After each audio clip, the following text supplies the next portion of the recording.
But first, we do want to bring you up to date on the latest on the bombings in Indonesia. 2 bombs exploded in Jakarta, the country's capital, just before 8 a.m. local time. The blast targeted 2 American hotels, the Ritz-Carlton and the JW Marriott. So far, 9 people are reported dead and 42 injured. So joining us by phone now is Bloomberg's Arijit Ghosh. He's on the ground in Jakarta. And Arijit, if you could bring us up to date on the latest there.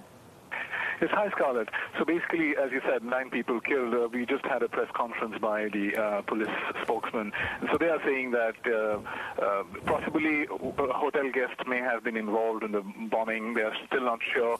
And they are still carrying out the investigations and trying to find out if the Al-Qaeda's Asian unit, Jama Islamiyah, was involved. Injuries so far now is 53 people are injured, and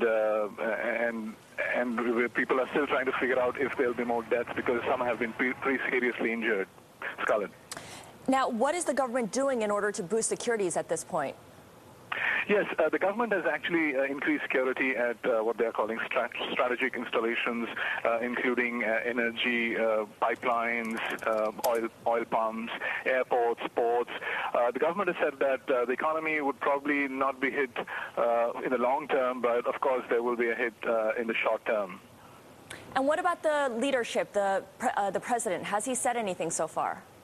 He has actually. He has said that he has vowed to catch hold of the perpetrators, and he has said that again. As I said, the economy may be hit in the short term. That's what he has been saying.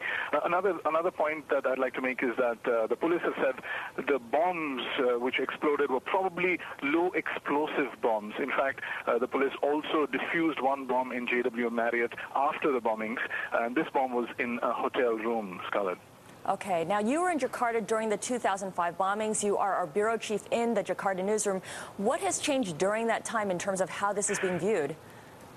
Well, a lot has changed, actually. In fact, before the bombings, when we were speaking to investors and companies, you ask them, what about security and terrorism? They would say that, that's history.